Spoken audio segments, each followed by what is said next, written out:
You know who was one of the big uh,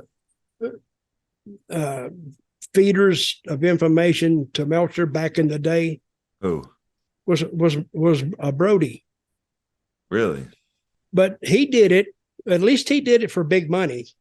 He did it to make his situation look bigger to the Japan people than it actually was.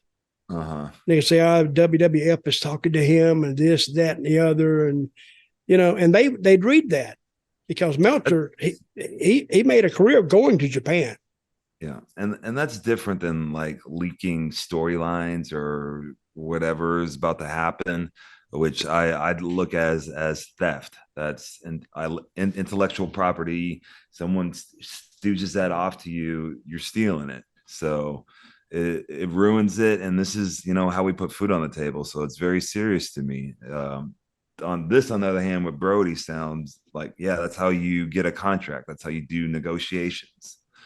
And I'm sure much more guys did that than Brody, and they would plant their own stories to make themselves look more valuable. I don't think Brody needed to plant anything in Japan because his record spoke for itself.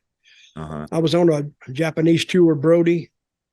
It was actually, I should have bought a ticket to see that because when he would hit that floor, those people would run. See, back in the day, they were scared of Brody. They were scared of Hanson. They were scared of Abdullah because what they do, they go over that railing, they go out in the crowd. And these people would run. They would get hurt running and they'd fall. Because they wasn't going to do nothing to them, but they didn't know that. And here come Brody, whoosh, whoosh, and waving that chain. They'd scare the crap out of them.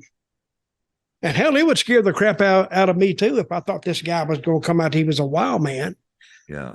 So, but, Awesome. I just first met Bruiser Brody's wife last year for the first time. Really? I never knew her before. Nice lady, very, very nice lady. So, and I talked to her one time before last year, and that was the night that Brody died. I called her up, and she said, I told her that Frank had gotten hurt. I didn't tell her how much because I didn't know. I didn't want to tell her that he got stabbed. I didn't want her to unduly alarm her too much, but I told her that she needed to get to Puerto Rico like within the next day or as soon as she can. And by the time she got there, Bruiser had already passed. And she actually heard from Abdullah. She was coming into the San Juan airport and he was leaving and they ran into each other. And they knew each other. And I never will forget this. She said, "How's Frank?" And he said, "Oh, he's gone. He's gone." And I'm thinking, wait a minute. I mean, if you knew that he was, why would you say it like that? I mean, but she'd learned about it right when she got off the plane. And she's had to live with that all these years. Nice lady, though. Very nice lady. And Frank was a nice guy. I mean, if he wasn't beating the crap out of you. I mean, Frank would go out there and literally, and this is why I'm telling you, if you ever go to Japan, some of those guys, why Abdullah got over, Stan Hansen got over, and Brody got over was they literally beat those guys up. I mean, without killing them. I mean, they would lay the punches in, the kicks in, and that's why the guys were afraid to mess with them because help, a guy can kick your ass working. What could he do if he really wanted to hurt you? But that's the reason they were so popular over there. And I wanted to ask Frank one time. He was supposed to be making 20 grand a week in Japan 30 years ago. You imagine that's 60 grand a week or 80 grand a week now.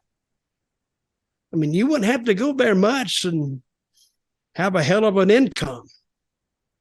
So, but I asked him, why did he want to come to Puerto Rico?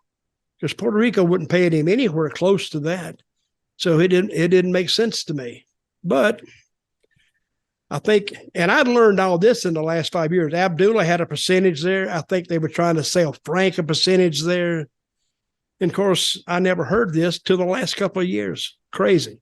So, and if you'd come up to me then and said, "You want me? Can I go to Puerto Rico?" I said, "No, I think you might need to stay out of Puerto Rico right now." Mm-hmm. And that'd be years ago. Mm-hmm. So, do you remember that story when it happened? The Brody story. I mean, I know the story.